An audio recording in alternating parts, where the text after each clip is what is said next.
找到了旅行社，邀您共赏笑年出发吧。我们有10种不同主题风格，这边有230个。你没有睡这一间，你2张床，每1分钟跑出1600片的饼干，好香哦。好好吃哦。皮蛋跟披萨把它结合在一起，还有米血糕哎，米血糕超级香，好香哦。哎，你有巴豆腰无？老巴豆腰先等你厝食饭。飞起来了。滚几个嘛。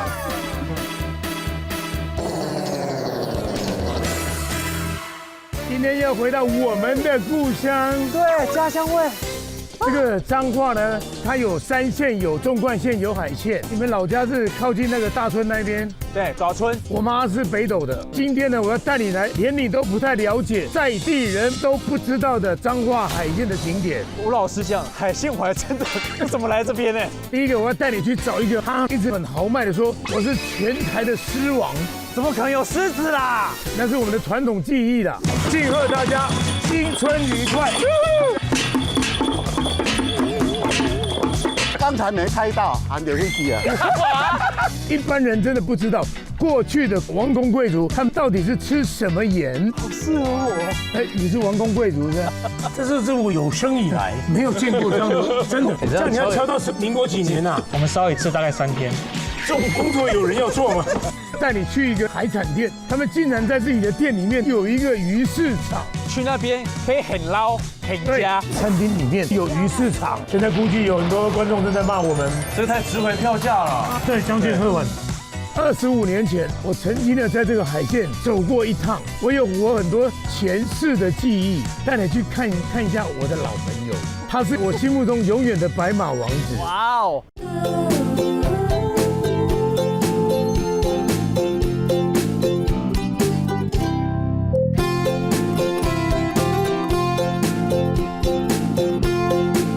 我要念一首诗给你听。好。我的心听北北过3关，打扮兽医来陕西。这里地方叫陕西。我们这次所有走的都是连在地人或许都不知道的一个秘密景点。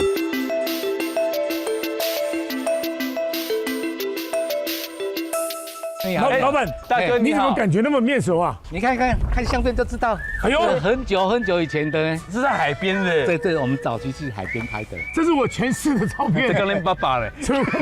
那就行。哦，89年呢？89年是不是已经25年了？25年了。那这些小朋友都当阿公了哈。对。啊，对了，当阿公是你当阿公了。阿公了。对，当妈妈了。他当妈妈了啦。恭喜啊！但是呢，这个景色呢，好像越来越好看哦。对，有改变过。是蓝白相间，这肯定跟希腊风有关系。对。因为他们家呢一直是一个牧场养马，现在那个这些大马都还在吗？因为我们921以后就转型到做亲子的部分嘛。所以就变成小马。变成小马，小朋友、大朋友都可以来玩。因为以前这海鲜不是说都是做什么咸蛋、皮蛋？对。啊，你们还有在做吗？有，因为我们早期是养鸭人家嘛。对。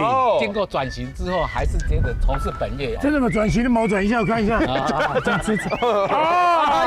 转了。现在变成复合式经营的方式，是给亲子来玩这样子。那我们今天来这边可以做什么样的体验呢？因为我们比较趣味性的就是做个咸蛋呐哈，做咸蛋比赛说要挑蛋呐哈，好的，到把进起来呢，这就功夫了。这么爱功夫哦？对。我一定爱哦。我以前小时候是挑米，今天是要挑蛋，因为做皮蛋哦，要好的蛋才可以加工。哦，那我们呢就去挑蛋，挑你这个坏蛋，坏蛋。当年只有18岁的老板娘，现在也变成28了。哎呦！我们现在呢要来挑鸭蛋。对。为什么在海边养很多鸭呢？早期为了省饲料啊，得帮去夹，招潮蟹啊、虾子啊，所以你的蛋的品质特别好。蛋黄会比较好。这叫好招潮蟹呢，但它吃得到算不错。因为每次走到海边，噗，它们就跑掉了。那要怎么挑？我示范给你看，这个声音。这个声音没有破掉，就对，这是没有破掉。然后你试试看，这个如果有破掉就，就咯，好，给你看，这边有的有破，有的没有破。我听起来有点破，应该没有破。这2个应该是没有好的，对。对。这个好像有点问题，对不对？没有。这个应该没问题吧。哦，那个有。哦，狗，你们听到狗。哦，啊，狗狗是这个有问题，还两个都有问题。啊，这个我挑看看，是不是？啊，是这个。你再挑看看。停下。啊，啊，这有问题。啊，是头有问题。狗。搞啊，你都挑。挑烂了。这个有问题。OK 啊，本来是一只生命的啊，这个不能做，就吃了。哦。好，那个先放那边，我们再找一下。那老板娘 OK 啊，这个蓝蓝的水是什么？等一下做皮蛋，它有加氢氧化钠。氢氧化钠。以前不是小时候都说，哦，原来你们养马是为了做皮蛋。对呀，有人就这样讲，可是它的那个 pH 质地不一样，对，不够啦，不行。它就是有一个那个味道，就很类似马尿的味道。哦，就以为是马尿。啊，最后3味噌、披手、昂头。我给你回家。买。今天要做咸蛋，它的比例是红土3，盐1，然后水1，水要煮过，红土要晒干。哎，感觉都没有问题呢。我看他两颗好像有点怕。我挑看看嘛。好，这两个都有问题。你看我是不是很敏感？你看又给人家敲烂掉，对不对？你看，对呀。破起啊，威力。这个破掉了，对。安尼好。对。哦，那我们就挑好了，现在有过关了吗？可以。啊，接下来这个空桶要放什么料？放那个。等一下，这有机关哦，你们都不知道。喂，阿妈，嘿，好，我有乖，嘿，拢袂好就乖。他要先倒多少？先放进去。放几颗？8颗。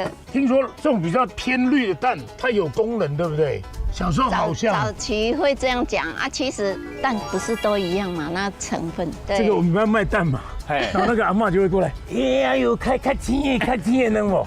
我要干什么？他要回去，然后他孙子敲了一个欧车，有没有？他回去这样敷那个欧车哦。他说车会把那个欧车吸过来，后来打开那个蛋果然是欧车的，那就 OK 了。哎，8颗。啊，我们把它搅一搅。嘿啊，用到末，没有看到蛋就可以了。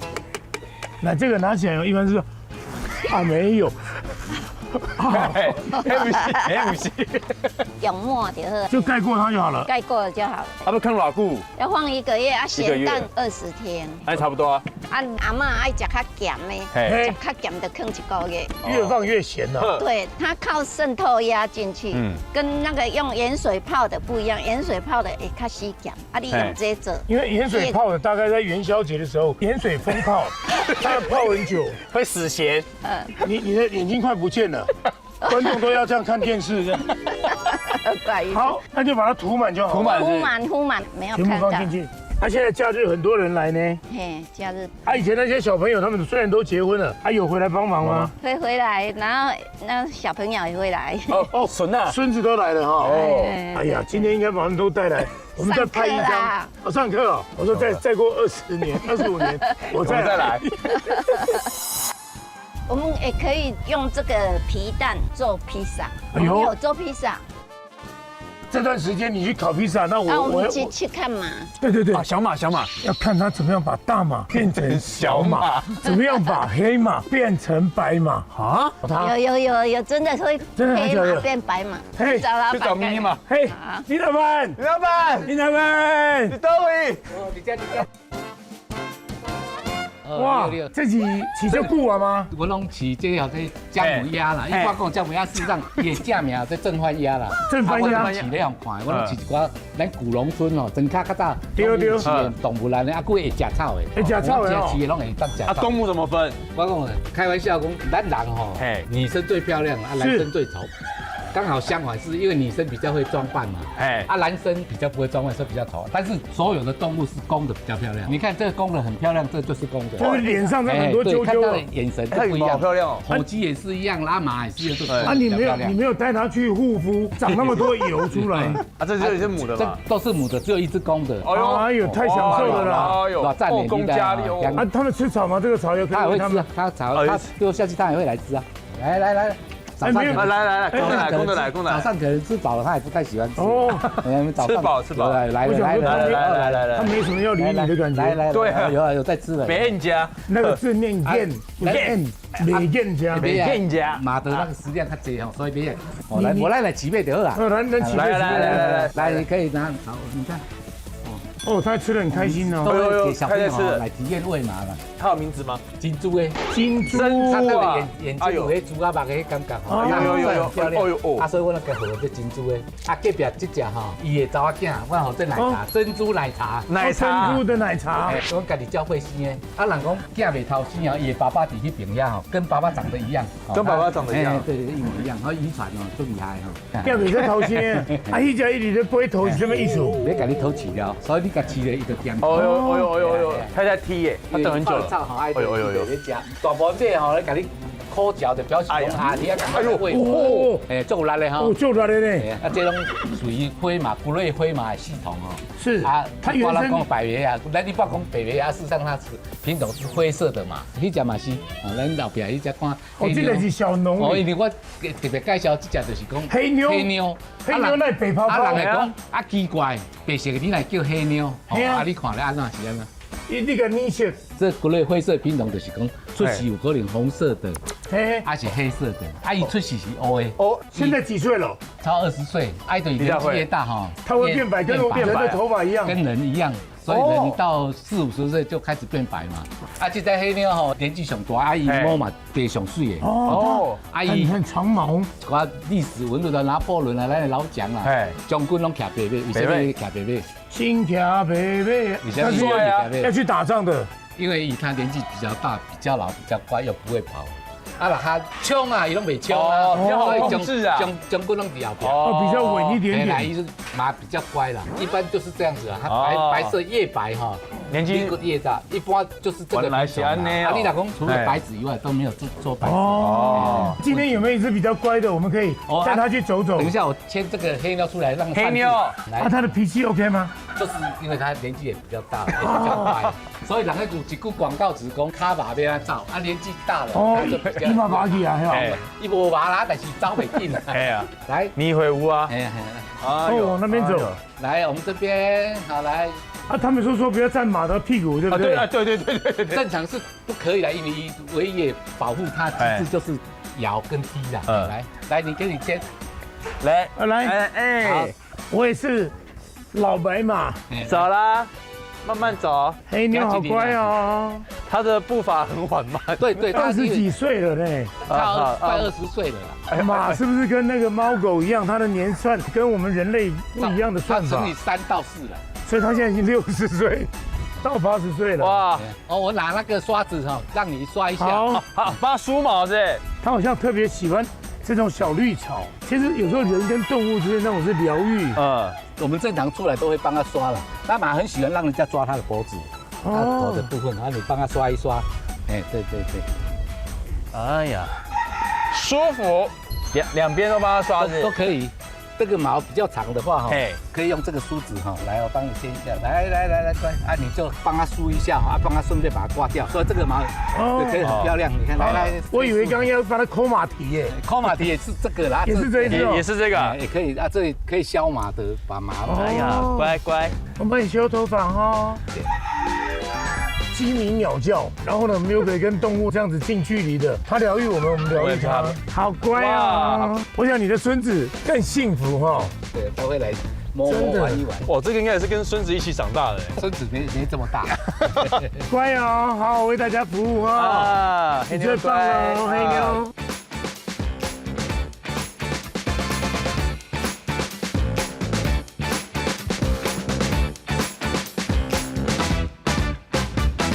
哦，香喷喷呐！真的，窑烤披萨。哇，老板，这是什么口味？鸭肠啦，鸭肠是我们在地食材哈。我们早期养鸭很多嘛，那个淘汰的母鸭都会去做鸭肠，因为一些鸭肠有烟熏鬼嘛，它有它特别的香味。这个披萨是用窑烤，味道更香。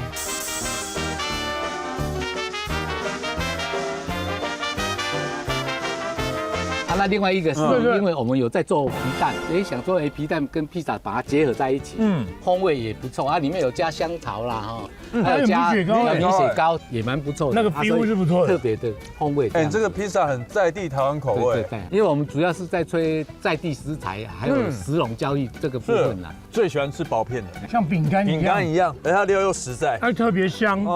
我每次全家去吃披萨，一定挑薄片的，因为厚片的有时候你吃2块你就饱了，好像其他的风味都吃不到。对，我咸蛋也要吃，咸蛋也要吃。那个咸蛋是你这比较特殊的口味的，是用红土做的锅渣皮。你如果是你外面买的，可能有人可能是用盐水泡的，它风味就不一样。不要去盐，真的耶。油梨蛋白较油梨，盐水泡的也较粗。金沙的味道非常浓。这个可以用金沙蛋黄酱哦，做起来做掺米啦，还是掺一块炒饭，什么都超级香，这好香哦，特殊的味道。哇，因为这边的盐也很有名嘛，对不对？是海边的，海边的天然的盐，天然盐。如果说是用海鸭做的咸蛋哦，那个蛋黄更红，较红、较碎，还有特殊的风味。所以林老板要继续坚持下去，25年后我还要来，我们一起再来拍，一定要的，要跑步。笑脸嘞，出发吧！弄我那款哦，来你再做一下。我忠实观众呢。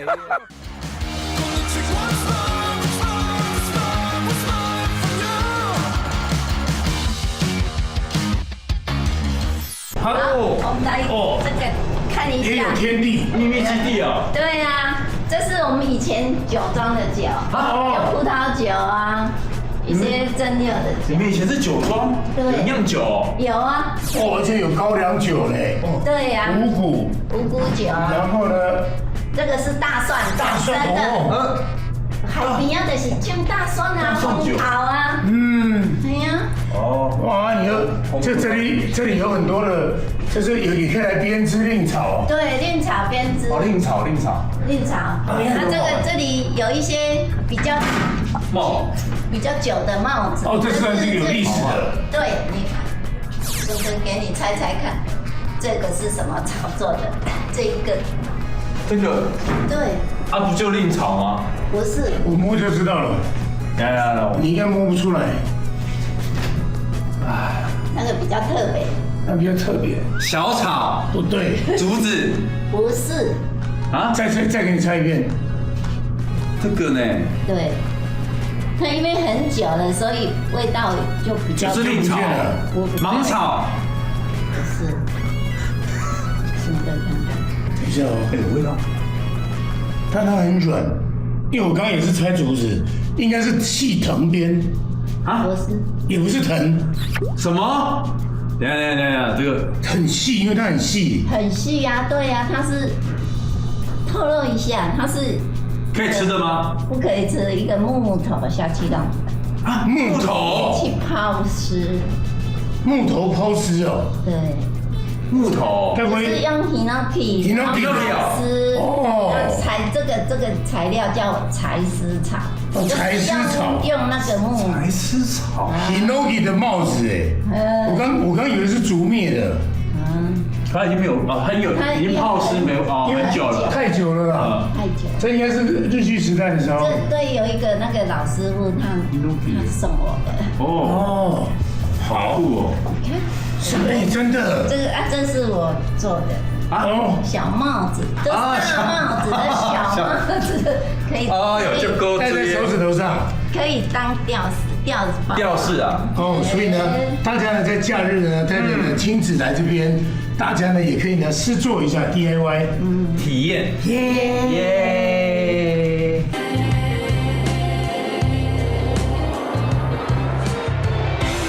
哥哥，你有没有看过瀑布？有啊。你有没有看过10分寮瀑布？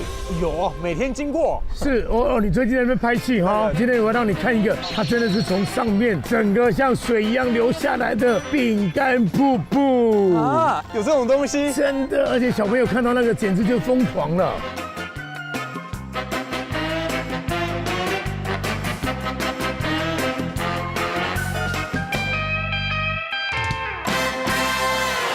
落羽松哎，对，一整排哎，哇！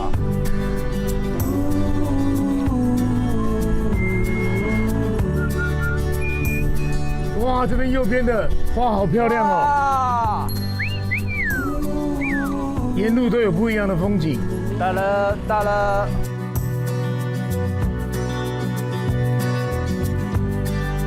Wrap me in your arms and never let me go.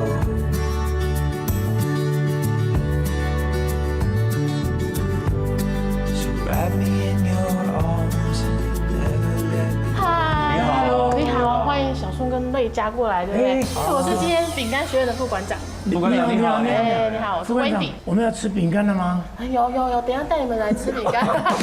到底是什么样的奇迹？你们这个城堡是怎么来的？我们饼干学院呢是从1998年开始，老板是在做糕饼，很小一家，然后大概10几个人而已。那现在呢开始做这种爱心蝴蝶酥，所以目前市面上平均2片就1片是我们代工的。我经常买一包，有一片你们的，有一片不是你们的。你买2包，其中1包就是他们的。哎，没错。哎，我真的经常吃哎。想要问一下小顺跟瑞佳，你们知道饼干呢，其实不用加防腐剂也可以放很久。这是要拆的吗？你们可以打开看一下。放多久？因为饼干的水分很低，这么久？对，所以它可以放到3到12个月。加入包装，还有很专业的生产线下去做保护，它可以放到1年2年都没有问题。它软掉了，我们就可以把它烤到，放到饼干，对，再烤，它就可以一样再酥酥脆脆。哦，就把它里面的水分再把它烤干。所以为什么不用加防腐剂的原因就是这样。我们是有里面其实天然油会加一点反式脂肪，更正式是什么意思？对，它的意思是反过来的反式脂肪呢，它如果在天然奶油里面呢是动物反刍会有的，所以它是人体可以代谢掉，所以我们买东西也可以稍微看一下。是反式好还是不反式好？都好。应该是说要看它是不是天然的反式脂肪。没错。而且一般的反式脂肪的那个政府，因为一般的反式脂肪是有添加物或是有化学，是有氢化过的。所以要看它的成分是怎么样。带你们来看一下前面呢，有我们的最招牌的，也就是1:1仿真的热风炉。把瑞佳搬进去。不够，你很快就熟了哦，很快。太挤了。那可以看一下，这有我们的滚印膜。就饼干的那种一个皮，对不对？然后他们滚过去，那个形状就碾出来。对。叽里咕噜，叽里咕噜，然后就会粘上去，然后就直接进烤箱了。你老板看到这个在滚动，就看到那个印现金有没有卡？然后这边还有放那个香港迪士尼的那个做代工。哎，你已经外销到国际了，哎，好厉害哦！等下带人去一个秘密基地，还有更多的小知识这样。副厂长好，你好，欢迎小顺跟瑞佳来到我们的秘密基地。这是我们饼干，大部分都是从这个地方出现的啊。这边是饼干的出炉口，虽然外面天气很冷，我们这里大概有30-40度的温度，非常温暖，而且好香哦。没错，我们今天做的是椰子口味的饼干。我刚刚有看到一个秘密，它从那么长的地方来到这里，好长哦。烤炉大概有70米左右，冷却采自然冷却，所以它会比我们的一般的饼干产线还要长。全长的话有300多米，每分钟可以烤出1600片的饼干。它从那边从最早的原料制到上面，然后掉下去包装，上面再把它合起来。哇，好像人哦，婴儿长大熬到成品，没错。我刚刚已经看到好多人的一辈子哦，每分钟1600人次。是，听说你也是2代，是不是？没错。在中间有没有什么磨合的？一定是有的。我原本是机械科，然后后来又到日本去读甜点，可是回国的时候就觉得说，我真的想要做这一行吗？可是后来想说，还是回来试看看好了。因为其实在日本的时候有打工过，日本的甜点工厂真的是没有那么的轻松。台湾的话比较有人性化的感觉。日本哦，他们那种阶级，那个分工，就立正就立正，扫兴就扫兴啊，所以他们的生产线每一个环节。你有人性一点吗？我有尽量，我帮他把脉一下，他也比较有人性一点。谢谢。那我们来看一下，这边是还在喷油吗？没错，我们现在饼干一出来，油度其实是非常低的，非常酥脆的。为了要增加我们吞咽的时候的舒服的程度，或者说比较好吞咽的话，其实我们会在这边做一条复油的动作，然后让饼干回到我们一般该有的油脂的含量，再经过我们的烘烤，去让它表面的糖稍微的溶解，产生我们很漂亮的结晶的糖面，之后它就会进到我们冷却的输送带上面，一直送到我们的包装区，然后非常样的远？有没有你出现之后它才改变的？哇，其实这个就很多了。机器的部分，一年大家都一直在创新。像我以前的喷油的机器啊，它可能喷的细度是一颗一颗的水滴状，到现在都已经完全是雾化的状态。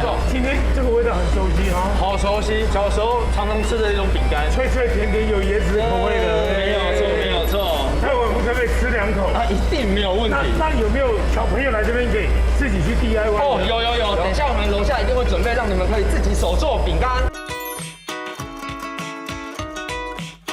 现在这一块是我们每年2个月限定的洋葱造型饼，是跟在地的小农配合，是没错。哎呀，这是老板的宗旨，我们卖一块饼干，我们就会帮忙做善事。这个是我们那边有认养一个洋葱田，有收成的我们就拿来帮忙做那个饼，一起做一个 DIY 的套票这样。而且周边我也看种了很多东西，有玉米，有花，我刚看到花，红花、波斯菊。丢，所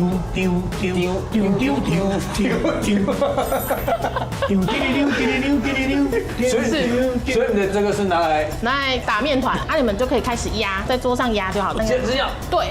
这个的话就是它有一个类似车轮的造型，它就可以把面团呢直接延压到一压出来了，那样呢？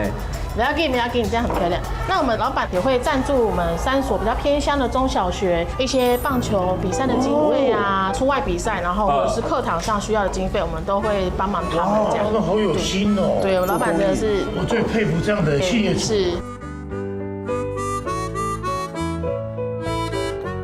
那我们现在可以来翻面来压个造型了。翻面。对，然后再打开，然后选一个喜欢的造型，直接压下去。先压他的身体哦。压起来。对，往下压，然后按钮1下2下。拔起来。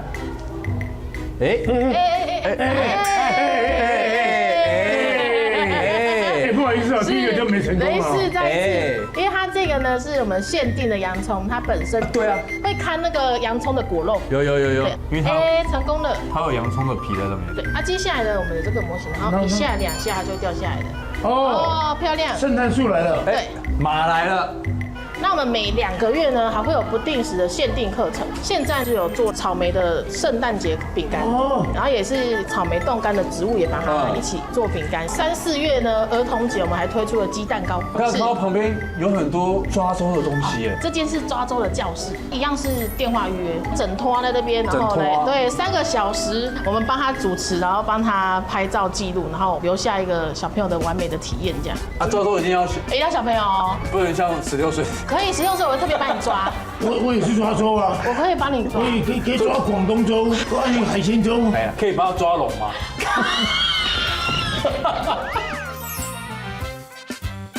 还蛮疗愈的。对，自己动手做饼干，而且我们做的都很漂亮，很多客人会专程来买这个模型啊，真的啊？因为通常外面的都是没有按钮的。大家买这个回去吃，会不会太硬？你的笑声好可爱啊！谢谢。我有各种各样的，各种各样，不同的时候会出来不一样的。还有豪迈的，哇！很快就熟了。你会不会在总下你的笑声？这个不会。不管想要来挑战看看。他真的来一遍呢，一开始从喉咙，对，现在喉咙抖他的3到5下，到第5下嘴巴就张开，就变成开的声音。我下次录音给你。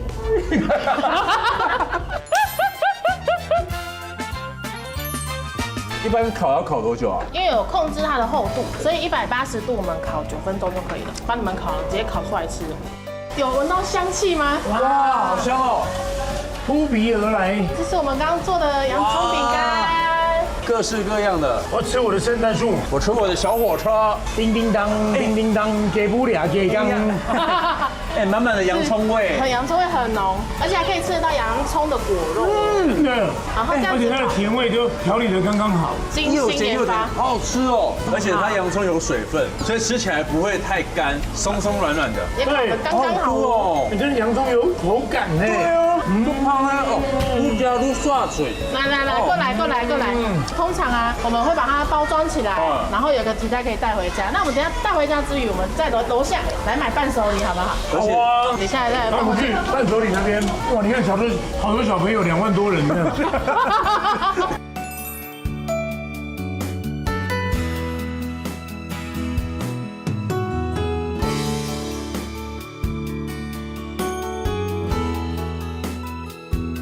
他们里面的那个摆饰，会让你觉得哇，很想吃，很想买。哇，这是他们的旧机器，你看，副总好，副总你好，最厉害蝴蝶饼耶，蝴蝶派，我就派，对呀，刚好来试吃一下，这么刚好，太有缘分了。先吃一下，这是我们用天然奶油做的派。它的话配方非常单纯，对，哦，好酥脆哦，它叫千层派，是因为它超过1000个层次，所以吃起来非常的酥脆。有，就一直折，对，一直叠上去，层堆叠，好吃，好吃哦，好刷嘴哦，讲不出话来了，这太厉害了，好多种品相哈。我们还有比较受欢迎的品相，叶子黄金枫叶的，这个是我们最早做钛的机器，那因为我们总经理舍不得丢掉，他很爱惜机器，所以我们把它留下来当展示。第一代对不对？大家来找找看，它的模具在哪里？这一片吧，看一下，感觉应该在下面的了。哎，有看到，哎，这边，一片，我看到。枫叶，这个的话是这个机器最早期的样子。那我们现在机器都开始更新，变成比较自动化型。看完机器，我们来吃个饼干。就开始我们吃 NG 就好了啦。不行啦，还是吃一下啦。真的很不好意思，来，你只这样开，你没吃完我们又带回去啊，太好了，不好意思不吃了。这口感应该又不一样吧？它是加拿大的进口口糖浆，做起来的风味会比较天然一点，比较纯粹一点，非常的香。因为我待过加拿大，我很清楚，它是从树里面压出来的枫木里面的糖，它的味道有点像黑糖。枫糖有一个昵称叫黄金益，它的糖度的部分是对身体比较有健康的，没有那么像一般那么大的负担。它吃起来好舒服哦。对，它的成本也非常单纯，对，适合小朋友吃，跟那个家长一起吃都可以。啊，整个研发团队就是让大家吃到开心，放心，然后安心。哦，谢谢，介绍的非常好，谢谢。我帮你拿，好，太安心了。你觉得吸引那不啊？这个等下就顺便让你带回去。哎，好好吃哦。我们那边有看一个存，那个是什么？这个的话也是一个是存钱筒吗？存粮的概念。我知道了，生存。没错，粮选。哎，世界呢地震频传，你在家里你一定要备一些粮。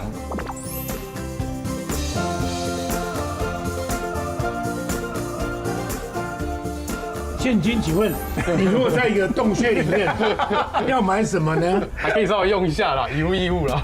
义务。到底我们的饼干可以存多久？我们开发到3年的效期，不加防腐剂。哇，好厉害哦！对，不加防腐剂3年。3年呢，很久了。口感是非常好吃的。好，来试看看啦。因为以前我们吃的都是那种军粮的那种。哎，你看，它连颜色都不一样。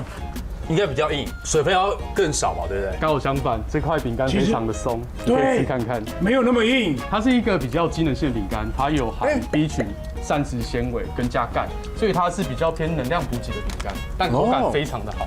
哎，真的好松软，也适合长辈或者是小朋友都可以吃。很脆，入口即化。全世界很多国家都有这样的概念吗？美国、德国，还有最重要离我们最近的日本。那因为日本的防灾意识非常好，因为他们地震也非常多啦，比我们还多。他们的防灾一个概念非常好，可以到一些食品可以到10年。啊，那我们也在慢慢的进步啦，因为它需要去做一些相关的保存测试啊，或者相关的检验，它是比较有难度的。那我们希望都无灾无害，好吃就好。好吃就好。但是呢，有备无患。我们现在开发有像蛋黄口味、咖啡口味、牛奶、巧克力，对，然后我们有这样一整包的，它是你一天所需要的热量。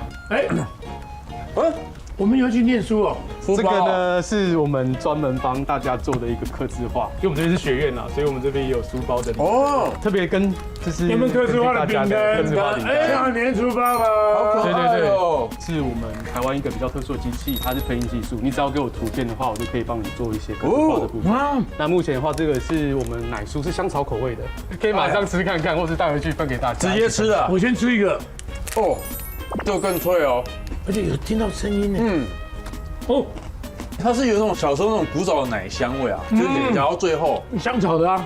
如果观众朋友你们有希望吃到笑脸的饼干，赶快跟我们制作单位联系。对，我们有请他们 OEM 哈，对，我们要大赚一笔耶。请上我们的粉专，对，请找小顺，大量预购。现在放在这里已经变成那个按摩器，按摩器的桑拿区。来，我们回家呢，我们背上都是饼干，我们肌肉上面都印满了饼干，自己 DIY 啊！你想要哪种图案，就去那个滚筒那边滚。哎，感觉其实还不错。对，背上会有那个圆圈圈、圆圈芝麻杂粮饼。那这个可以拿来开发做副业，对不对？他们公司真的，哎，他其实我没有试过呢。有没有另一条生产线？开始吗？你再来试一下，因为腰，再端一点，再端一点。哎呦，不错呢。真的，然后往上，对，还可以啊，还可以吧？好多了。有啊，有放松的。啊，游客来说，哎，一次10块，就开始排队了。有舒服吗？有投币吗？有，我们12生肖都属熊的，要在这个松树上留下我们的气味。这是占地盘，跟猫一样。你知道绿岛的人，他们呢都会去发现一棵树，然后刻上自己的名字，那是他们的财产，真的哦。比方说他做一个4角形，他们这个家族，或是3角形，或是星星，你就不能再去动那棵树了。那么就先抢先赢，他已经被发现了。对，我已经发现了发现了一棵树，一个树。因为每个家族都要做那个独木舟，他们也摇起来了。这样弄的，它有点高，这是硬饼干的啦。好啦，我们不按摩喽，再继续开工喽，来哦。这个是饼模，不要以为是按摩器哦。佳宇哥，我现在要带你去寻找贵族在吃的盐巴啊，盐巴就盐巴，还分什么贵族吃的？盐巴不就是粗盐、细盐、玫瑰盐吗？我们一般吃的是白色的盐，对不对？对。我告诉你，它是一个深不可测的颜色，不一样的能量。那我吃了就会变贵族？对，经常被罚跪的那一族。喂。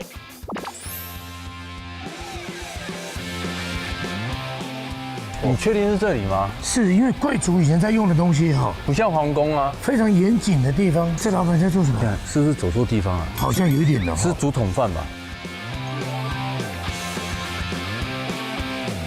哎，老板你好，嗨，小顺，大家好。我们在找一个制作贵族在吃东西的那个地方，还是我们搞错了？你找到就是这个地方，可以吃的盐，没错。是你们在做？我们就专门做贵族的盐，我们是把盐放到竹子里面去烧制做加工。这个现在是做哪一部分的？我们现在是先做竹筒裁切，我们是把它放成大约1节的一个位置，然后直接做采购。这样留一节。再把盐巴放进去。对，放进去之后，我们再入窑去烧，高温烧制。哎，说真的，我也是第一次面对到这种东西啊。不是这样子啦，来可以试看看。盐巴为什么要装在这里面？这有没有什么样的来由？因为我们以前家里做竹子这产业，传统的梁丘、竹窗帘啊、竹制品、竹席这一类的产业。最后那后面因为整个其实台湾产业外移，所以我们想说是不是可以增加竹子的再利用，然后我们才想说，把传统的烧盐跟竹子结合在一起。你们就开始转成这个样子？对，我就慢慢把它转成。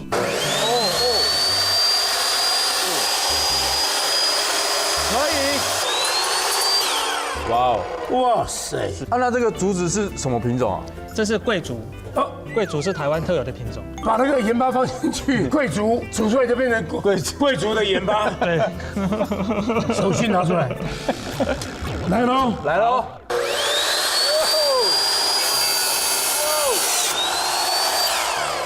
那你试一下。来，哇，留一个结。嘞，对。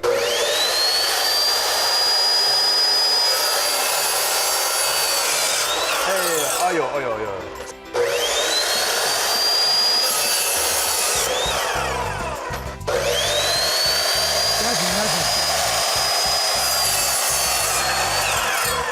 这有贵族的香味。对，真的。那下面这些粉呢？它还有用吗？这些盐呢，还有我们裁切下来一些下脚料啊，是，我们是拿它做成生质燃料，因为我们盐是用烧的嘛，它需要热源，后面我们就用这些下脚料来烧。但我看你的样子很像公务员，你做这个做多久了？从2006年那时候开始做研发，一直到2019年才成立这家公司做竹盐的推广。好，我们把竹子拿着，好，去看一下。下一步去看一下，没问题。怎么做这个盐巴啊？对，烤盐啊。这个就是烧制的炉吗？是的，这是我们烧竹盐专用的炉具。没有看过这样子的一个形制哎。以前是传统那种大窑，人进去出来就黑了，所以我们花了很多的时间去做改良。好像冰箱哦。我们会改成这种，是因为我们想要做标准化的制程，做标准化，你的整个设备都要把它规格化下来。那像这样的一个尺寸，我们可能人站着，我就可以拿到里面的产品了。啊，但是中间有没有曾经有失败想放弃？有，我们那时候是从2006年那时候开始做开发，一直到2013年这个过程当中，因为它在烧的时候会有很大量的烟，这么大量的烟的状态之下，你不可能做标准化，每天在那边冒烟，可能环保局来啊，或者是其他人家抗议，对，根本就没办法做。所以一直到2013年，就是突然有一天晚上就梦到观世音菩萨，他说这扛魁你要去走，要继续坚持下去。对，那讲完之后大概不到2-3个月，就刚好朋友有一家饮料店开幕，那我们去跟他祝贺的时候，他说啊你最近在做啥扛魁？我说我在用盐的炉具，一直都烧不好。他说要不然你拿来啊，我帮你画图。我们就是因为这样开始试了第一代，解决大概70%-80%的烟的问题。他以前是做这个的吗？没有，他以前是做工业设计，我就告诉他的我们的需求，让他帮我做调整。再来就是如何让他完整的标准化制程可以完成的保留下来。这样。当时观世音菩萨是怎么跟你讲？一直跟他讲，这扛魁你要去走。他讲了2次，用台语耶。强心针打下去了。那我们现在来看看，这个是这一炉啊，是我们烤了第1次的，还有第2次。对，烤第1次我们是拿来做料理用，烤第3次我们是拿来泡水喝，补充身体的水分和电解质。这么特殊？是，来你们看一下。哇，小心一点哦。变黑炭了，就好像在做竹炭那个一样哎。对啊。是，这烤1次的盐体，它会像这样的一个状态。对，所以现在里面都是盐巴，这里面都是盐，都是盐，这一桶都是，都是对。那拿出来之后怎么办？竹子跟碳它会分离，所以我们是直接把盐拿起来就可以了。所以这个就是盐，对，这一根是盐。那我们就可以再做第2次的加工。它还要再磨粉，我们还要再把它打碎，再放到新的竹筒里面，再烧1次。现在有没有第2次的可以看？是准备要烧第2次的，我可以给你们看一下。烧温度要多高啊？我们烧的温度都把它控在800度。来。那像这样的一个盐体啊，看起来有点灰黑色的原因，就是我们烤的第1次的时候，它竹子的里面有个膜，它会吸在盐上面。然后我们把它打碎之后，再放到竹筒里面，再烧1次。对，它最主要可以吸附比较多的竹膜。竹膜它在高温的状态之下，它会变成碳。那因为竹膜碳它本身不会被肠道吸收，所以它会促进肠道蠕动之后排掉。但是像这样的碳粉体啊，它有很高的水溶性矿物质，所以刚好有一个弥补作用。对。但是这样子的一个补法，它是从哪里演进过来？我们就以前传统的烧盐的模式，只是说后面我们增加竹子再利用，才把它放到竹子里面去高温烧制。古早我们鹿港海边这边就有人这样做。对。那我们先帮忙一下啊，把那天的先把所有里面的人把它拿起来。其实我蛮好奇，他刚刚说解决烟的问题，那这个烟去哪里了？因为我们在里面有做一个内循环，我们是让竹子去烧竹子，因为竹子它有很大量的油气，那也就是它的烟的来源，我们再把它导到炉内去做燃烧。哇塞，内燃再1次，完全利用，就像喷水池的水。哇，这样我就清楚了。为什么我们会控在800度的原因，是因为它烧完之后才不会溶解，所以整只会比较完整。好，哎呦，碎。好，现在我们就拆一拆，我们等一下就去帮你把那个盐打碎。这些竹片还有什么其他功能吗？我们有一些客人他会拿去煮水。那因为竹片它有很高的水溶性矿物质，它喝起来比较甜。会不会有人包一包就放在衣橱里面当防潮的？防潮有，或者是说他把它放在那个鞋柜里面或者那个鞋子里面，竹炭味。帮我包2包哈。没问题。是。我也1包。是。那我们就帮忙一下，剥开。哇，所以你真的是所有竹子都用得到。我们是标榜全竹再利用。我们除了刚刚有提到的用法之外，我们还会把它磨成粉，然后做成牙粉。它刷痒的时候可以使用。竹炭的硬度比珐琅质低，所以它也不会伤害到珐琅质。哇，这个好有意思哦！第1次看到。老板，我们长期跟你订购这些炭，没问题。我们有很多的泵，它里面因为我们有放茶，就变成干燥剂放在里面。对，这样烧完的碳呢，它本身的远环性功能也很强，所以它有助于茶的一些纯化、转化这些功能。对，没错。我今天遇到你真的来对了，观世音菩萨虽然没有来跟我讲，冥冥之中他就注定说我会遇到你。没错。有人在转角遇到爱，有人在转角拉不有晒，这是生命的不一样的规划。有在卖哦？有，可以哦。你要卖我多少钱？好，他说算你便宜一点，他说你离我太近。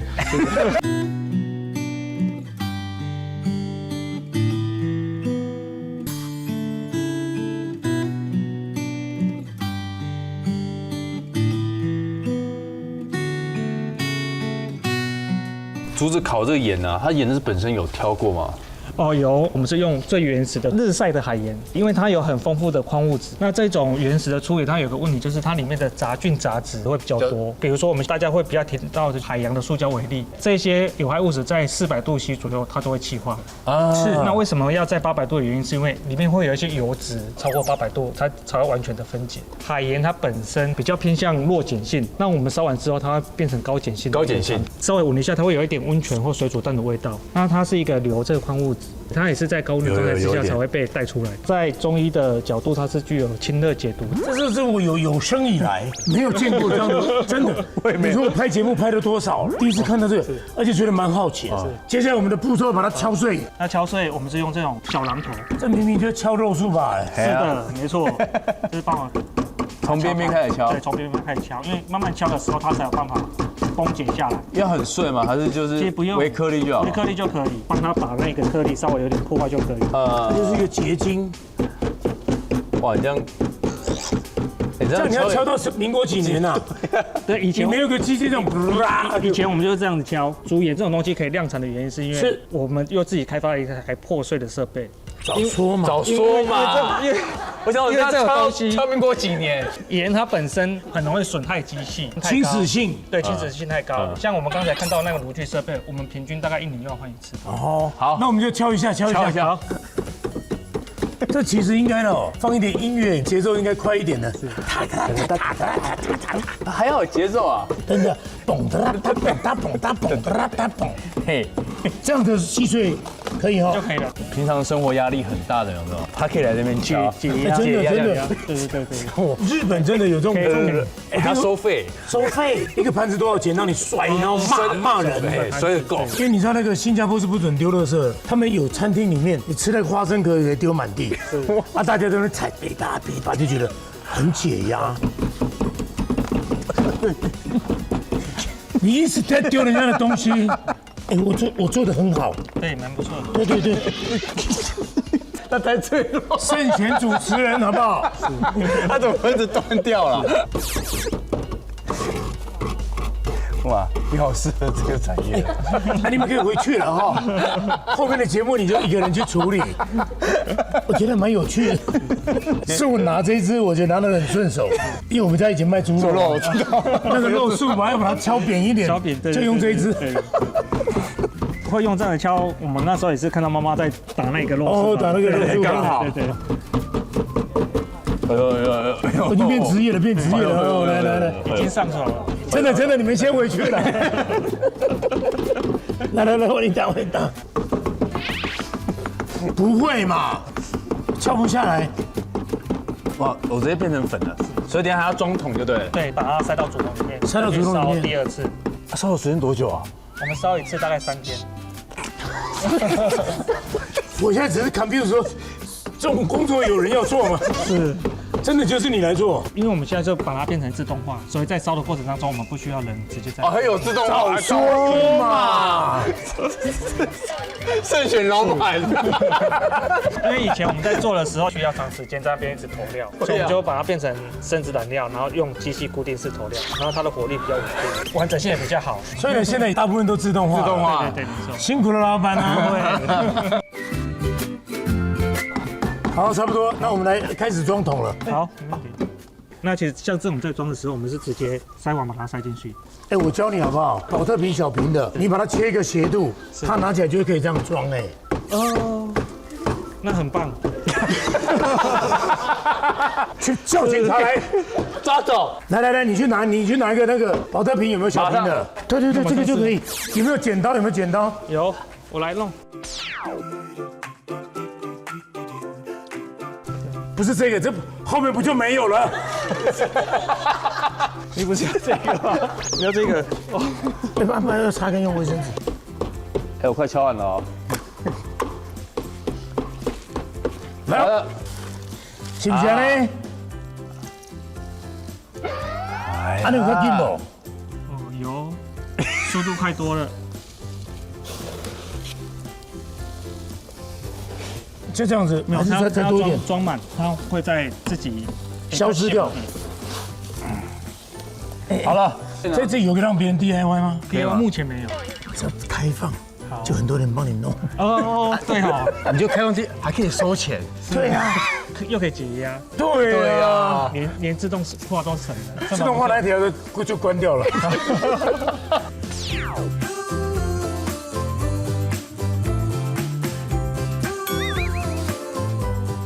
它放在肉品上面烤肉，撒一点这个盐，感觉怎么样？吃起来风味蛮不错的，还不赶快拿出来？好，没问题。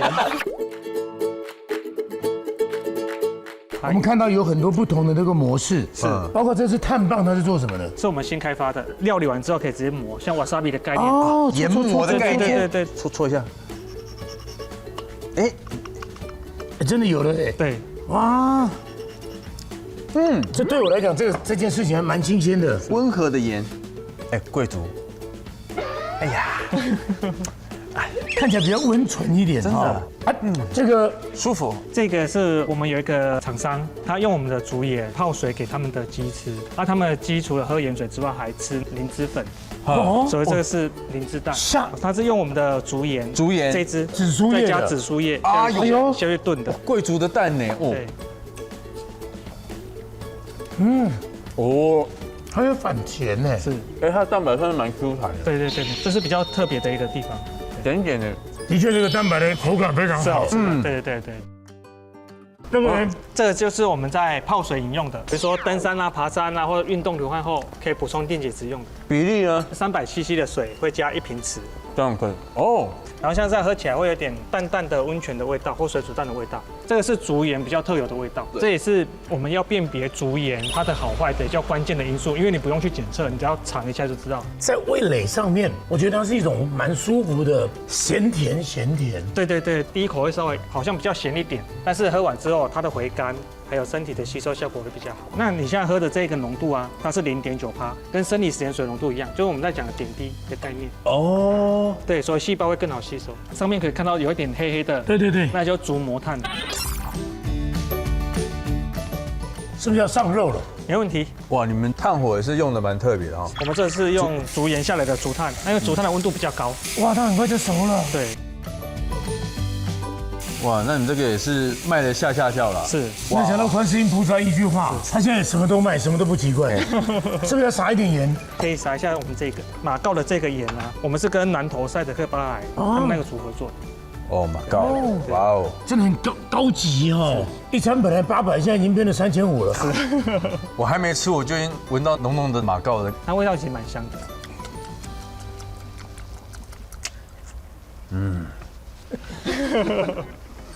慎选主持人，因为我没有吃牛肉。哦，这个是那个双酱。哇，你看那个雪花，这味道很像在吃5星级餐厅的味道。是马告那个味道很浓，搭上它这个竹盐有没有？盐本身不会太咸，直接那个美味升级，把那个肉本身那个肉味跟鲜带出来。对，果然是贵族吃的盐。是。哎呦，很牛巴肚枵无？牛巴肚枵紧回去厝食饭。阮家咧拍电视较无用吼，不是气家，无肚枵，马上就熟了，而且那个香气马上啪就出来了，而且还有几分熟而已哈。哎呀，不能全熟，来。这个是我们的酱油，这是竹盐进入酱油里面，竹盐，然后跟黑豆去做酿制的，它这个是纯手工的。吃东西不要这么大声好了。棍子给我拿来。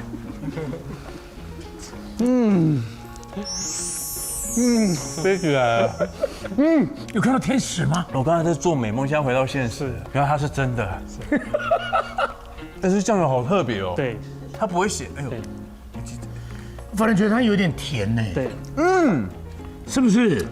温和的咸。我觉得整个铁板烧会因为你们家的主演做一次的革命性的一个改变，所有人都要有升级，然后让自己的味蕾更高一层楼，直接味蕾升华，对啊，会升级。外面传统跟盐巴我们完全不一样的是完全不一样，因为完全颠覆了传统。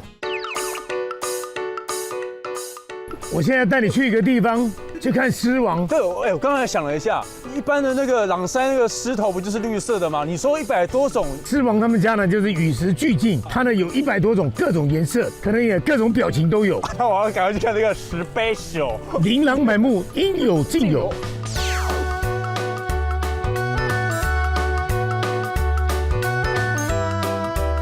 喂，志祥你好，小顺在家，你们好。他们说台湾狮王就这么年轻，就是你啊，我爸。哦，是你爸？对，这个算是从我阿公开始做，然后做到现在是第3代。你会看到包罗万象，各式各样的。它颜色上面的区分是跟什么样有关？通常我会先介绍这个双头的这个啊，跟小顺应该比较熟悉一点。怎么说？因为这个形状非常的相似。通常去教学的时候啊，我也很喜欢讲到这一只狮子。哥哥，因为客家狮啊，小顺客是非常的专业这样子。哦，他嘴巴不能合哦。哦，这个是可以动的，要拿上下这样子。还有机关哦。对对对。哦，一般看到狮头，只要一过来了，狼腮不是，麻烦给红包。对，一定要给红包这样子。对，不管大包小包。没脏嘞。狮头的造型啊，就是会分成很多种样式。放的是客家的。一般通常我们在台湾会先分成这种嘴巴会动的，像这种方嘴是客家狮。哦。那还有一种就是像这种圆形嘴的，然后它是藏在下面的，它是在台北的地方比较多。它也爬里头爬胸贵哦。比较黑。其实他们一般是做金色的。他还会看说他拜什么神明的，跟神明也有关系。然后在狼的时候还会这样。这个就晃大头的，小顺这个非常专业，他们都会这样晃。然后南部的是就是哇，那个动作很大，然后一直摇，然后一直甩头，一直甩头。但是呢，台北是就一定是这样子，已经甩大头，对。地区性的这种甩法也不一样，其实玩法都会不一样。这种有禁忌吗？通常是不太会让其他人玩。因为你们家有一个狮头，还要让老师来看挂在哪里，不能乱挂。那连做的时候也会有禁忌吗？通常现在是比较不会有禁忌。他是在帮自己找楼梯啊，对，因为我是做的人，要不然他一天到晚出逃就追。那为什么有这种深蓝的？有像这种嘴巴不会动的狮子，我们就叫闭口狮。这只是台南永康保生宫庙宇里面的狮子那样。为什么请回来了？就是我爸早期他做这狮头，很多人找他制作，就发现说，越发展越多。对，台湾各地的狮头的造型其实都不太一样，他会变成说就做2只，留一个 sample， 对，一只给你，然后一只就是留在这边。那像这只，因为它是庙里面的狮头，所以它是有经过开光的，对，有开光入神的仪式。对，全台湾目前只有这只狮头有做这个仪式，它里面就是还有做个小机关，就是用来装虎头蜂的地方。哎呦，我说看一下，我没看过。对，在头顶的地方有没有？哦，等一下可以拿其他只看一下。对，它就在这个地方，然后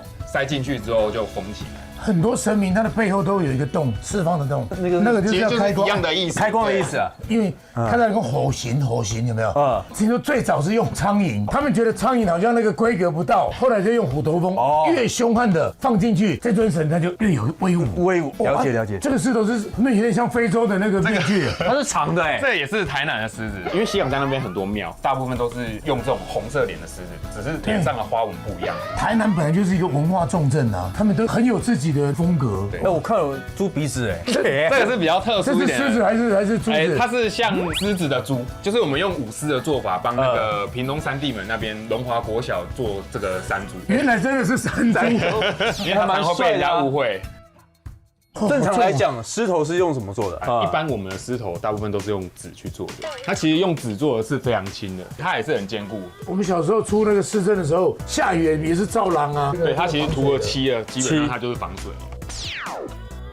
这个是黄铜做的，这铁丝玉龙的，这是铜丝玉玲珑，这支也很重。哇塞！因为一般我们的狮头是用纸做的，这个你爸做的是？对，这是我爸做的。那你爸应该有学钣金吧？做这支的时候才学，他眼睛还会发亮哎。对对啊，你们有手电筒，晚上可以发亮哦。他们以前武师，他们通常都会用一些机关的，就地取材，像他就直接用手电筒下去装。很棒，好厉害哦！那个牙齿什么的，小心会咬人。我知道，惟妙惟肖，超尖。你说重哦，我重哦。那些神将算迎出去的，他只要一走出去，他的神位就来了。那些做坏事的，远远看到阵头来，大概就绕跑了。哎呦哎呦！哇，这个重哎，这个应该3分钟就应该是救兵了，要换另外一组人了。对，他们要一直是轮流这样子。哦，他们以前玩这种狮头，就是玩越重，就表示说功夫越好。什么地方会用老虎呢？基本上其实有虎爷信仰的地方都会使用。虎爷哦，很多庙都有。那这一头为什么他还结着红彩呢？哦，因为他正要出国。哦，要出国，再过几天就要送去那个关岛这样子。哦，关岛的方式就是客家的嘛，是关岛那边的客家人，台湾的客家料理。然后他就要把这个狮头挂在店里面，对，然后他是要到关岛去开新的店。他们呢现在开店，也把它带到了全世界不同的店里面去，也把这样的传承无远佛界的把它延伸到全世界。哦。师傅不得了，有几个巧合，全部都在他身上发生的。做狮子，姓施，又是一个师傅，所以是3师一体。大师你好，你好，你好。师傅，您学多久了？正在算，是不是很久？对，从爸爸开始做就一直就跟着了，跟着做，懂事就跟着了，几十年了。对。啊，为什么会一直坚持下来？因为我本来也不知道，说就住在自己的村庄嘛，附近就是这种狮子。长大以后，你到外面去发觉，哎呦，台湾狮北中南各个地方都不同，五花八门。那你整个就视野就打开了，大开眼界了。刚好有那个机会，你帮人家做的时候，我们都做一只做保留，它就越来越多。未来也可以当做一个教学。他来到狮公馆，什么都看到了，快变成狮博物馆了。没有。而且我们要看到他的土胚，一个师傅呢，就是要知道对方期望他的大小寸法，这个都有规定的。而且，请问师傅，是不是要看日子到田里面去挖土，然后呢定寸法？比较严格的委托者，他会要求你，我什么时候要开工。连来带回去也是要挑日子的，像刚刚那个后头帮，他会入神的那个，那个什么都要看时间、看时辰的。我那一次来带回去，来了8台的游览车，哎呦，就为了请他回去。深宫，连市长都来，200-300人的便当要我帮他订，我吓一跳。我才知道说来了一堆人原来游览车来那么多。他们叫塞牙啦，翰林千岁。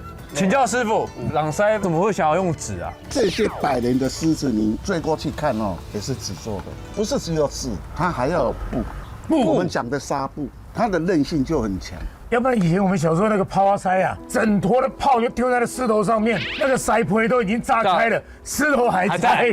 对啊，很坚固啊。现在已经是半成品了吗？刚好我们还要再把它连上一层。我们要连的时候，我们要处理平一点，对，然后我们再贴上去的时候，很光滑。这个有什么做？以前也有用那个金钻啦、报纸啊什么，都有。但是我们现在是用比较好的牛皮纸，长签的，皮的不容易撕毁。小时候我记得我还看过一个老师傅，他就是滚桃塞也好，朗塞什么，他自己呢，哇，在抖，他有时候会用那个水泥袋，他先泡。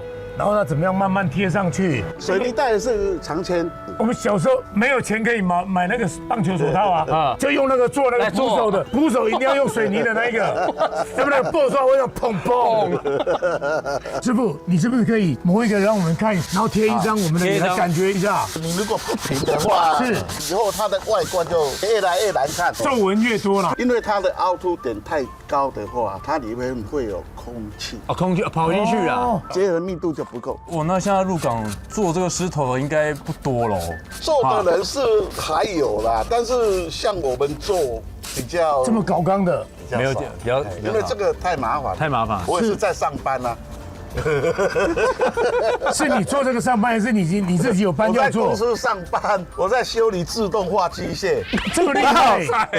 然后我是业余来从事这个，不然你做这个会饿死啦。不要来，一次做1个月才赚多少？哦，99才会有一只这样子。对，因为他们一只狮子可以用100人呢。啊，但是还是要传承啊。对啊。所以他儿子就回来接了啊。但是儿子自己有没有在自动化公司上班？没有兼职。但是他有把它做小型来做创意的。文创商品。哦。这个是浆糊，你下去熬煮的嘛？哦，所以有时候小寸内行，平均均匀的，太厚都不行。那个纸也要贴到恰当。我以为做一只狮头应该要很久吧？对啊，所以1个多月啊，1个多月啊。土模你就要1个礼拜啊。泥土先，然后你先让它坚固了，贴第一层纸。软的时候还不能贴。小时候在玩东西就连就是浆糊连上去。对，是我们这个是反贴。这边有浆糊，然后我们这边也是有。然后2边都有浆糊，要把空气挤压出来，再挤出来。对，你空气没有挤压出来，就是产生问题啊。而且它已经不是大张的哦，小张慢慢连。好搞刚哦。这个地方是2层嘛，就会产生高低差。我们也可以感受一下吗？哎，可以，我们也来小贴1张，就顺着上面贴嘛。对，有浆糊的地方哦，贴上去慢慢压。出大地方刚没。越大张，它皱褶的地方就越多。对。然后把空气挤出来，还把按摩SPA，哎呦！而且我们2个，看有没有？你看这边就皱了，所以在贴这个东西。你刚贴不要再贴旁边啦，旁边才有浆糊。一般很多人在贴就是重复贴，说他自己做的一边重一边轻，就是这样子。好贴的地方多贴，不好贴的地方就烂过了。师傅，你涂这么多狗啊，你自己要多吃几遍。我才狗啊，那边搭几天，这个还要几层？这个大概还要多久？在最后2层，就是它的平整度很重要。开始有很多地方要完全修饰，开始修了。对，好了，赶快把葱油饼还给师傅。是。听说师傅还有一手绝活啊！现在还方便舞吗？体力还行吗？可以点点了。60岁了没有？你60岁了没有？30秒，有65。那你属牛吗？老鼠。那我就知道了。他大我2岁，师傅还有一手绝活啊！体力还行吗？你60岁了没有？30秒，有65。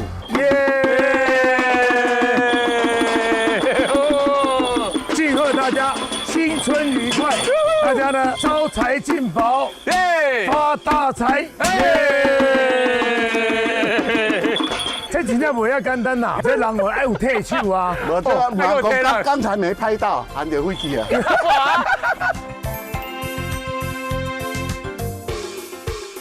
这是我们 DIY 活动做一些比较简单的体验的，所以说还是有客家丝，咬件的有咬件的哦，就台湾怪。然后这2个就是常见的那种闭口丝，就把它加颜色上去，帮它画完整这样子。这颜料不用加水，你要用哪个颜色沾了直接画到狮头上面就好。哎呦，完了，没关系，画错都可以修改。我光这个圆就画得不够。哎，约展，帮我拿眼镜。之前我们有接过一个团啊，结果是一团老人，然后结果每个人都没戴眼镜出门。哇！最后大家画的都一样。其实我选黑色是感觉比较神秘，比较威猛。其实黑色啊画起来很漂亮，因为黑色配很多颜色都还蛮亮的。好，我选红色就因为喜气嘛。红色在剑丝的意思里面算是很高级的颜色。那你接这个的时候有磨合期吗？我一开始也是一样，有在外面上班，没有在做自动化啦。对，换过很多种。师傅比较厉害。你有看我们节目？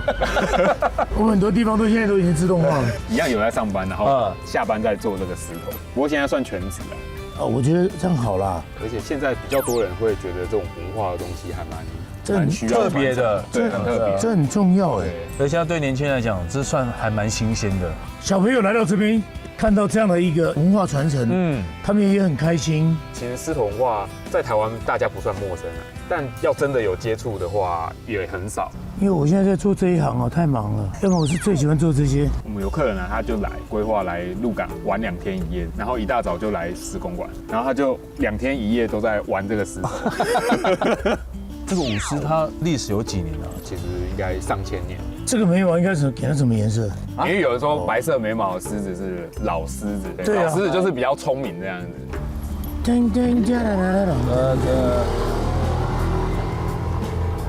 快了哦，不用担心我哦，这2个小时一定会来。啊，你这里塞熊，为什么不塞不？不知道。有看过《铁丝玉玲珑》都知道，因为狮子的妈妈生病了，伊讲丢出公平给你去，所以呢，所有人等下拢讲问讲塞你鸟哥。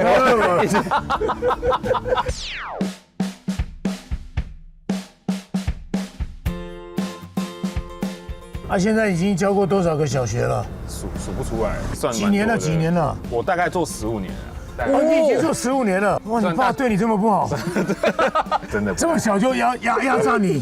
没有啦，我大学毕业开始做。这表示说这个行业真的可以持续下去了。对。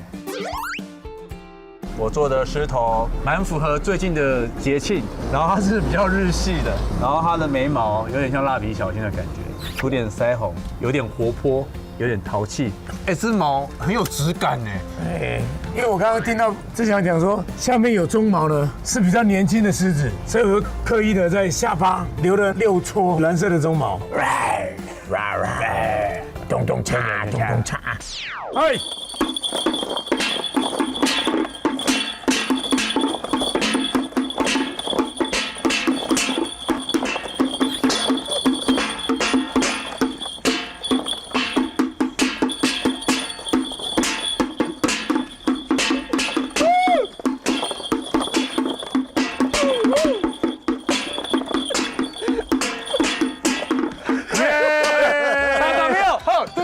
哦，厉害！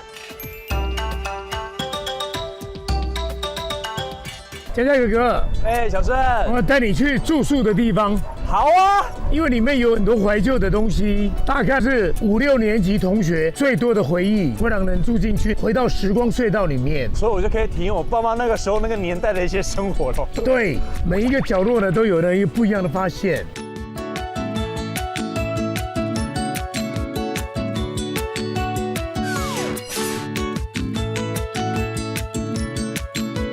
感觉很有规模哦。对啊，哇，你看有一个 Whisper 大公仔，哇，那会叫的小鸟也是他收的。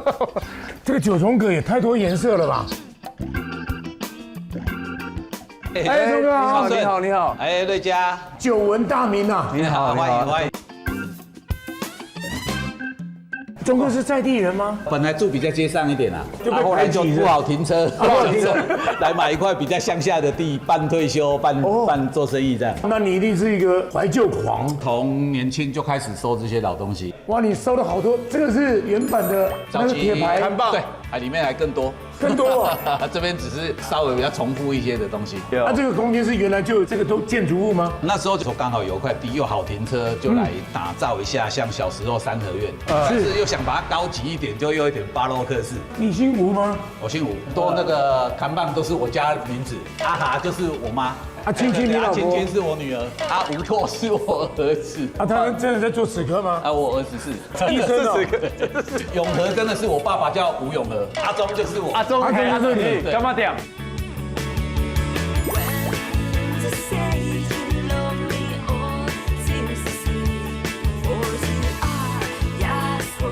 花了不少钱哦，这个。对啊。当初盖就蛮贵的，里面有更精彩的、更多的收藏，更多的。还有木兰飞弹，人家被打到了闪一边在。这边请。哇，整间满满。往收藏馆那边。哇，你还拉电线哈？对，还有小鸟在上面。对啊，还有哎，真的有，真的有哎。哇，后面还有啊？对，后面还有一个收藏馆。他说他有5间仓库，这个不是直接收就好了。你要有地方可以放。对啊，丢的乱七八糟。那最近少很多东西，我拿去美学馆再展了。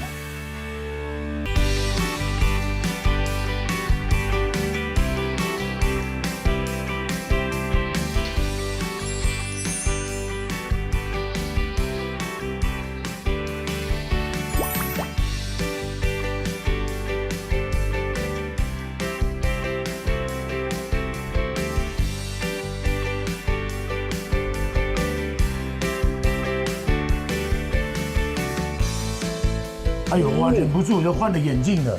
这是以前的金马新乐园后面还有听得到，举光的也有，地公哎，然后这个福烟长寿哎，你知道公卖局曾经出过一个良烟香叶，是绿双喜，还有一种小顺你不知道，还有一种玉山。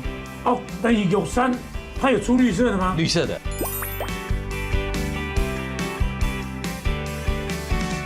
哇，这个不是只有花钱的，要花时间呐。昂啊飘一整锅，哇，滑到会。这个猴漂以前小时候大概都是猴漂猴耍哎。哇，太多太有意思。后面好多电影海报。有认识的人吗？目前看没有。真正就是有意思。刘家昌的太太。哦，那我知道。翁倩玉，哎我没有看过辜振甫以前当电影老板呢。凌波，哎呦，原来凌波还有跟杨丽花一起演过戏啊！杨丽花还拍蛮多电影的哦。哦，真的。许不了。八班坑狗这部我有去看，悲情城市我有看，儿子大玩偶我也有看，牯岭街少年我有看，这好看。你看张震从那时候到现在，今年才得奖，你看，啊，你看严正国小时候，风从哪里来是谁唱的？邓丽君不是吧？万沙浪啊，万沙浪是。客串演唱，他就是唱歌的，唱歌也是前2年过世了啊。小敏敏，你知道是谁吗？不知道，是施一男的妈妈。当真？今天啊，修明明，来，这里面你认识几个？丁强大哥，其他不知道。丁强的老婆就是李璇，然后金石我也知道，张彬我也知道，卢碧明我也知道，这2个我就不用清楚。这个大概是50年代的，还是大概是60年代？60年代，50年代的海报哈，大部分就是像这样画的，再去印刷。大概民国60几年之后，比如说像琼瑶的电影，有照片的，就开始有照片。这就是柯俊雄，台湾的高仓健。你看谢雷这么年轻，这是我师公姚苏荣，痛苦歌后。哎，后来就没看到哈，没有，都去美国哦。鲁冰花哦，最爱的电影了。那个主题曲到现在还在传唱啊。鲁冰花是兵哥啊，李萍萍。对啊，哇，我看到海报才知道哎。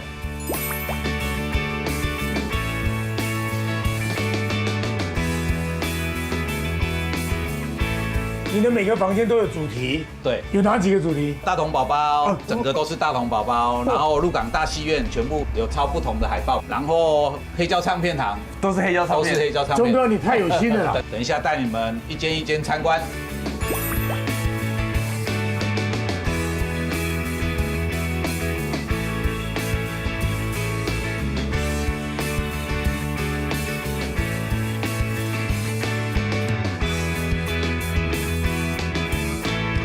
来，小顺对家这边，我另外一个收藏的主题房间。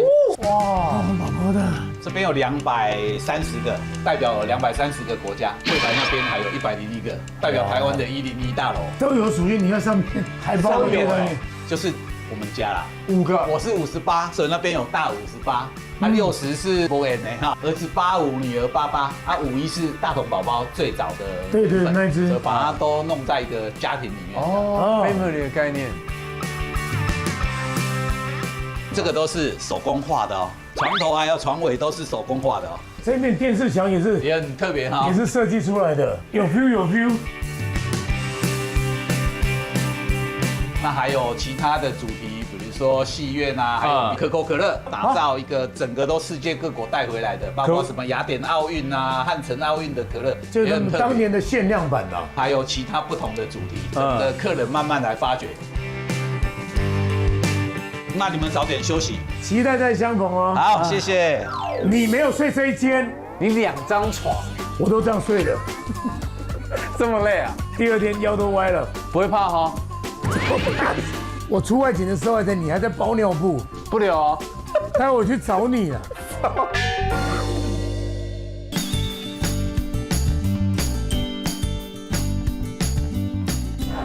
哇！哦，小顺是3姐吗？是啊。我们一般跟朋友到鹿港来，很少说听说，我们去吃海鲜，好像这边都是吃一些庙口的一些。对，就是小吃。在什么情况下，家里的人开这么样一间好吃的海鲜？就是从小吃，爸爸之前从小吃开始做到餐厅，之后然后再移到这边。他爸爸以前从小就是做吃的吗？做吃的。没有，他以前杂货店打工，然后之后做木雕师，之后自己吃来的。这个变化也太大了吧？他自己是一个爱吃的人，是吃到觉得这一道菜我会把它做出来。对，客人想要请他办桌，他没有用过龙虾料理，是他就会去看人家龙虾怎么杀，就这样子发迹而来。他是一个很聪明的人。对，他爸根本就用天赋在赚钱啊。对啊，当然真的吗？我也想要有爸爸的无师自通哎，厉害。但是你们这附近有最近的渔港吗？有县西。台中港，我们也有基隆的咖妈店、澎湖的，但是有时候会有空运。因为我们看资料说，你们家餐厅就餐厅的餐厅里面还有鱼市场，哪里呀？在哪？你好会演哦！我们进去正前方。对。哇！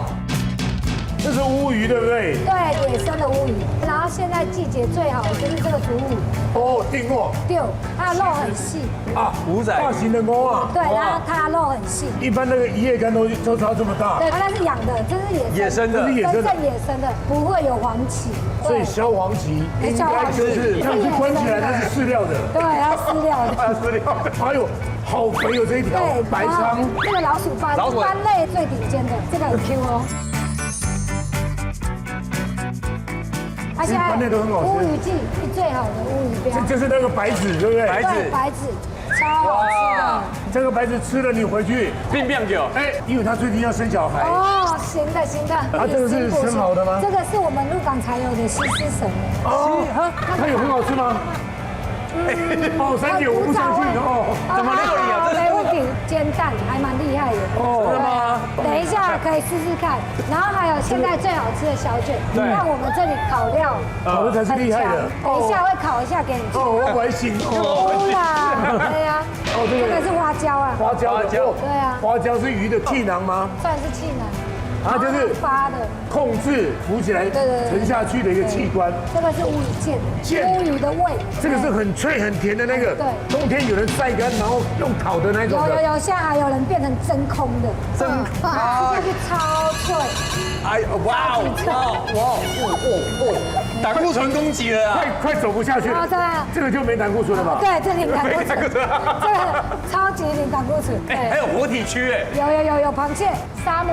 哇哟，沙姆。对，有蛋的。太大只了吧？有蛋的。哇塞！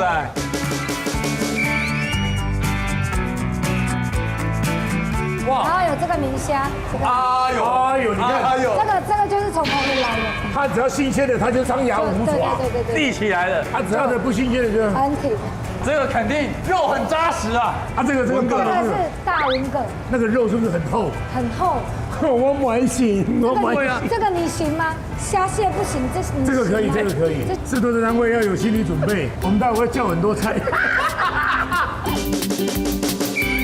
我的鲍鱼它太新鲜了，都黏住。可以请一只上来看看吗？可以啊。直接用手抓吗？对，抓看。来，这个是抓不起来，你小心，你不要扒，这样你会受伤。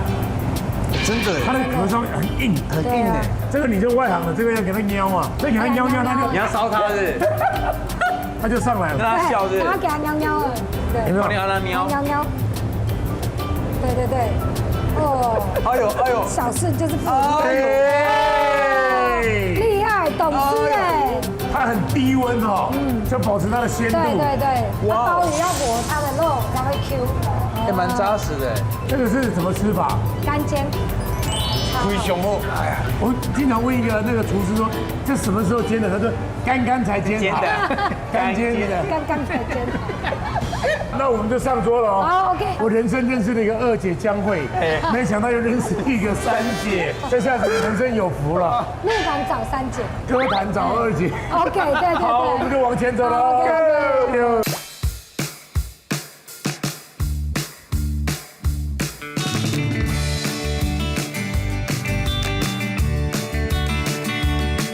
看到满桌的菜，我有点笑了，真的会非常感谢您的父亲哦，对，生了你啊，好生了我。哎呦，我没有看到卤肉饭，海鲜餐会有肉霸本，因为爸爸从小吃，有一些东西会遗留下来。哦，基隆人哦，吃卤肉饭会加点胡椒。我这个胡椒是超棒的，超棒胡椒的，必须的。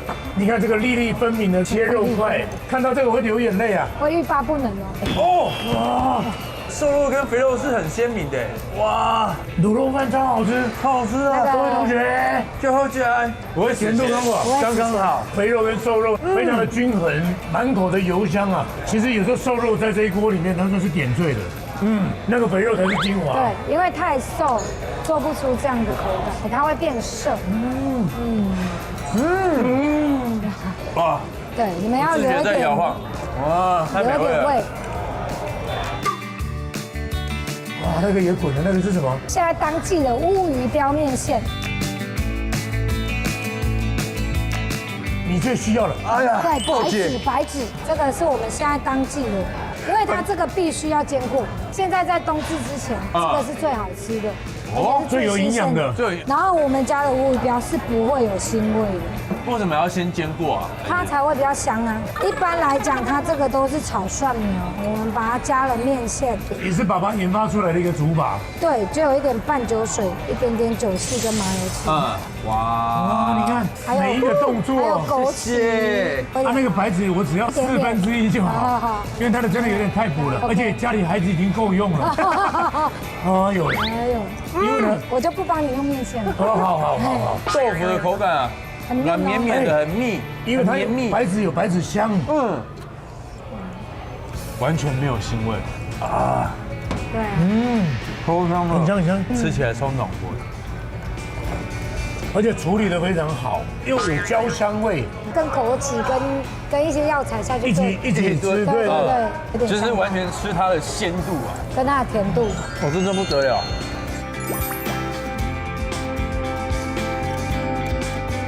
还有这个烤的小卷，胡椒盐是自己炒的，不是买现成的。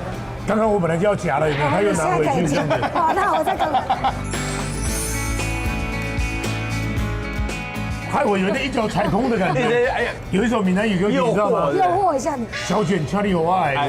S 小姐。小姐哦。S 小姐，她本身已经有用这个下去烤。如果你觉得不够味，还可以加这个胡椒盐。这小卷的肉是会回弹的，不是那种硬邦邦的哦，它是弹你的牙哦。然后它的胡椒盐是脆甜。哦，帮你擦口红哎。回甘就不会好厉害哦。有一个这个香煎鲍鱼，刚刚煎的，刚刚煎的。然后因为它是有用麻油跟姜片，吃的时候它本身已经有味道。它是整颗拿起来咬哦。是啊，够豪迈吧？因为它活的下去煎，所以其实它的甜度都在。它只是把香气锁在里面，还有它的水分跟它的甜度都在里面。它不会因为煎过之后整个缩起来。不会。这么厚实，它竟然跟切片下去烫的一样甜，不会太干，而且脆，太满足了。等一下你喝了这个汤。珊姐，对不起，怎么啦？我们来晚了，我们应该更早一点来。相见恨晚吗？对，相见恨晚，这个太值回票价了。这个是爸爸的白鲳鱼，这个刀工都要介绍一下。对，它要片成这样子，需要一点技术。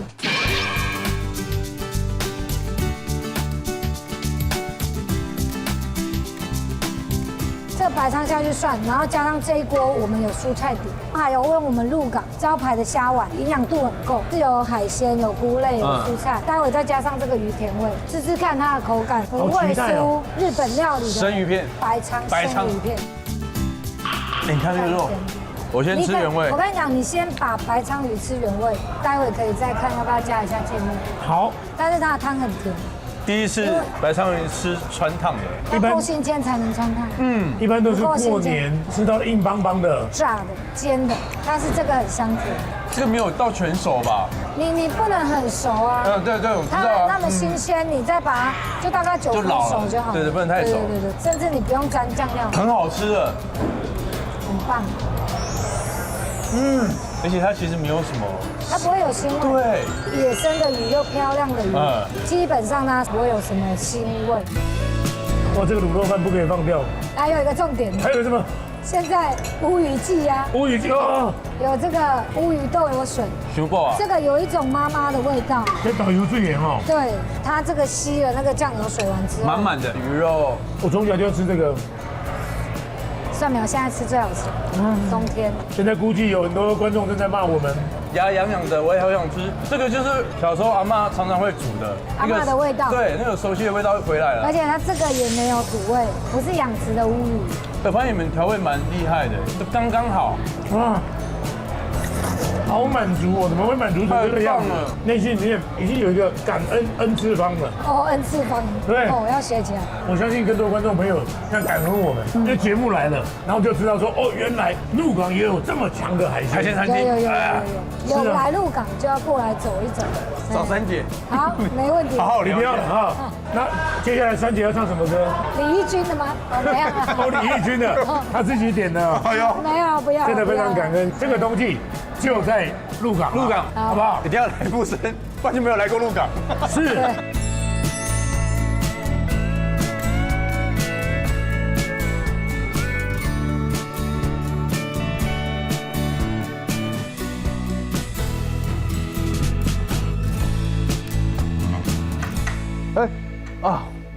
你看吧，我就说你一个人怕了吧？你的门没有关好，先生几位？有一点烟味啊，没有，喂，不好意思，这是戏院禁烟啊。哇，钟哥真是非常的细心嘞。哇，还有文夏老师，非常气的 AI 仔。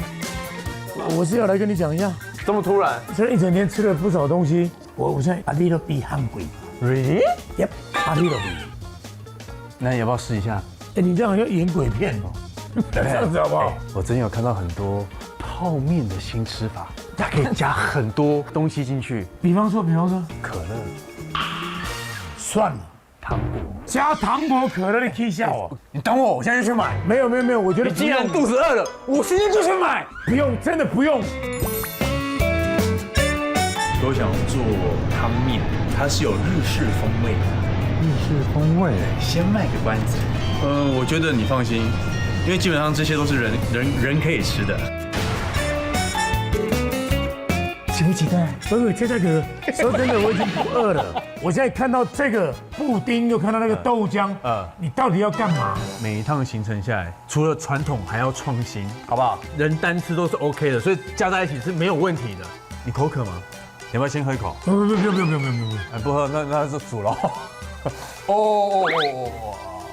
我们现在就让它先滚，好不好？救命啊！这个在网络上很红。你看，等一下还有什么？布丁就是饭后甜点吗？不是，新吃法。我跟你讲，它已经算是有点日式的感觉。救命啊！汤比较清淡，布丁可以让它有点浓稠的感觉。不是，你浓稠就浓稠，你喷我一点口水干什么？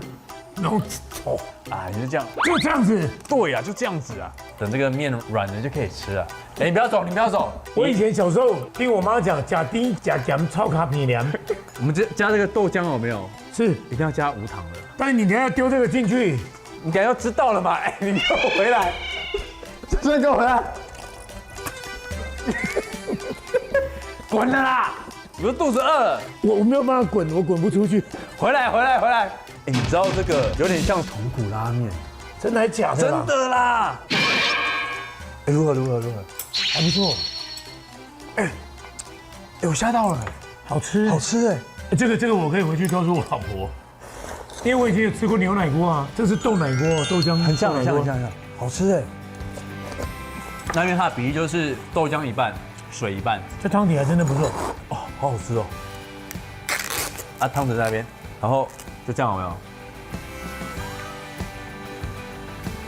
有？就是这样子。就是饭后甜点，是哦。我说这样才差不多。真的不错那个我就可以。这个千万不要给我加下去了，我会翻脸。